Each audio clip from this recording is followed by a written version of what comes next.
Hey, New Hope Online. Welcome to New Hope Now. My name is Garrett Muzunaka, and here with me is Pastor Richard. He just spoke an amazing word about confession, and I'm going to ask you a question about that. And so for a lot of us online, it's hard for us to have a community, of people sometimes. And I was wondering, maybe for someone who's out there who's wondering, like, hey, I want to, maybe have that person to confess to, but I don't even know where to look. What would your advice be? I think the first start would be probably online, adding a prayer request.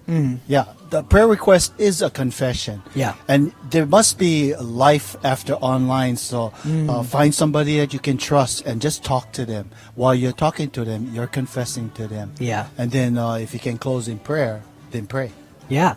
Maybe what's on top of that, if someone confesses something to me, yeah, what is one way that I can handle it where it doesn't make them feel weird or awkward, or how do I navigate something like that? I think anytime someone tells me something, they're confessing something or concern, I always try to think, how can I point them back to Jesus? Yeah, that's the best. Okay. That's what we're all about, pointing them back to Jesus. Yeah. So even if it means just a simple prayer to get them back to Jesus, then that's what I would do. Wow, that's so good. And you did mention also confession prohibits pride.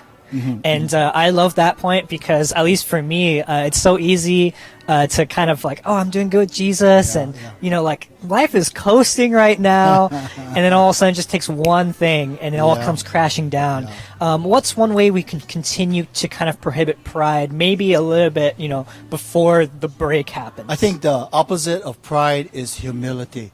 Always think, like Job. I use the example of the book of Job, and when tragedy struck his life, man, he was humiliated, but he took it well. Never once cursing God, but praising God, knowing that God was in control. God was still on the throne, but just confessing to God, humiliating himself, humbling himself by going straight to God. Again, going back to Jesus. Yeah.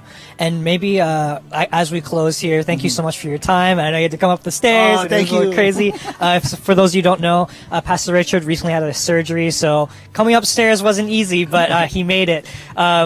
So as we close, maybe one little more piece of advice for someone out there who watches every week. They watch online and they're part of New Hope, and yet they still kind of like what's the first thing I can do within confession, like where's the first place I can go?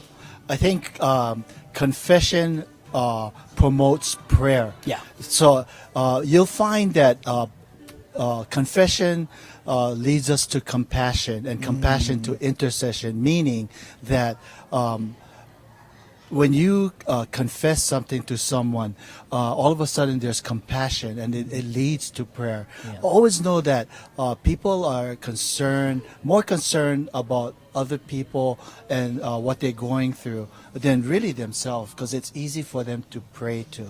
Yeah. I think confession and prayer goes hand in hand. Yeah, that's so good. And it's so true, because if we can't even talk to God, how are we going to talk to others about the things that we're going through? And I want to thank you so much for your time. Thank you for having me. Yeah, and as we close, I want to say, hey, thank you guys so much for tuning in every week. And one more thing before we go, we just launched something called 24/7 Church, where we're streaming 24 hours a day, 7 days a week. So that way people that in different time zones that can't catch us live can watch it all the time, whenever they want. You can just log into our site, just register for an account, which is free, and watch it whenever you want. So thank you, and we will see you right here next week. Aloha.